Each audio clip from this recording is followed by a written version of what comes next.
kuna message ndani yake kwamba msidhulumu katika hiyo miezi mitukufu nafsi zenu, msidhulumu nafsi kwa kuipuuza mkayafanya yale ambayo mlikuwa mkiyafanya katika miezi mingine kama kawaida tu. Msidhulumu nafsi zenu kwa kuacha kufanya mema, msidhulumu nafsi zenu kwa kufanya madhambi ndani ya miezi yote inaingia. Kwa hiyo hii miezi ni muhimu sana. Kama hujapata mtu akakwambia hiyo, sisi binadamu mpaka tukumbushane. Kwa maana umma bora wadake kukumbusha. Mmoja nilitaka kukumbusha hili kwamba ikiwa makumi mawili yaliyopita hukushughulika ukaupa umuhimu huu mwezi wa Rajab ambao Mtume kauita Rajabul Nasr, yani kwa bei Rajabul Nasr, yani Rajab ambayo Mwenyezi Mungu anamimina kheri na baraka ndani, yasubul khairati fi hadha sabban, yani zinamimina kheri mazuri.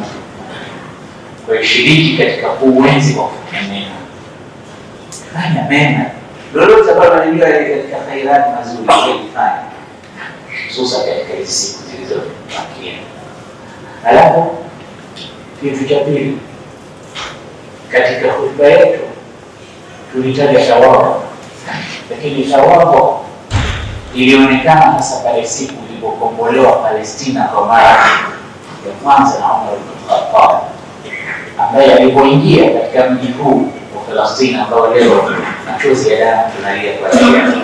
Aliingia mji huu akiwa anatembea kwa miguu, nguo zake zimeingia matope, kakanyaga katika mazizi ya ngamia na wanyama, nguo zina viraka, na yeye anamwendesha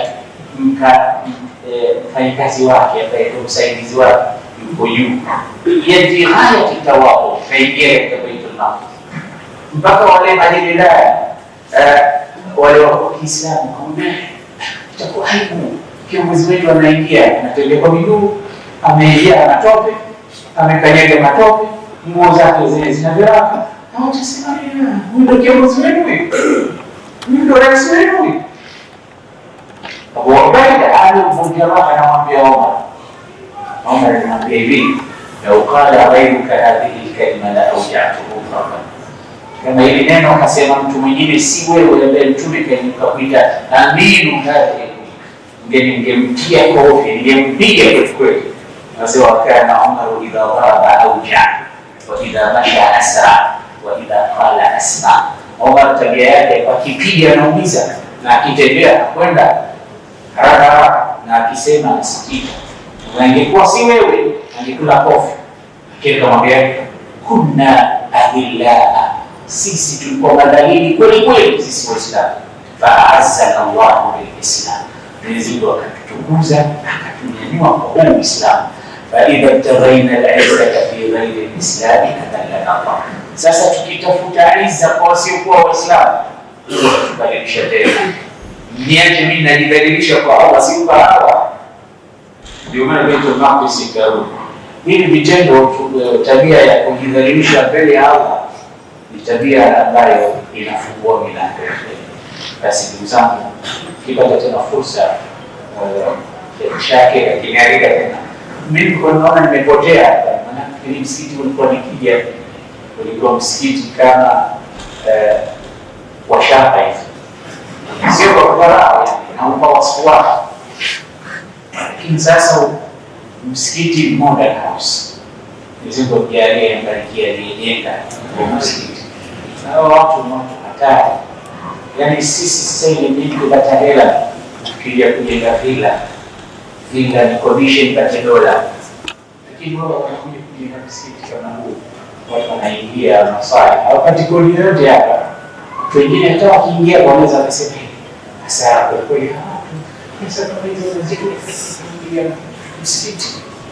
Anaweza mtu akasema hivi, nikipata pesa kama hii mimi sikai tena kwa watu.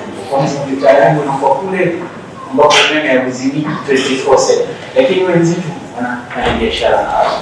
Mwenyezi Mungu awabariki. Mimi sijui ni nani wala nani, lakini kama yuko Mwenyezi Mungu ampe kheri zake. Tunafanya jambo la kutuonyesha mfano. Allahumma inna natawajjahu في هذه الساعة وجعلنا ساعة إياك يسر علينا أمور الدنيا والآخرة واقض جميع حاجاتنا. اللهم يسر علينا كل العسير وتيسير العسير عليك يسير وإنك على ما تشاء قدير.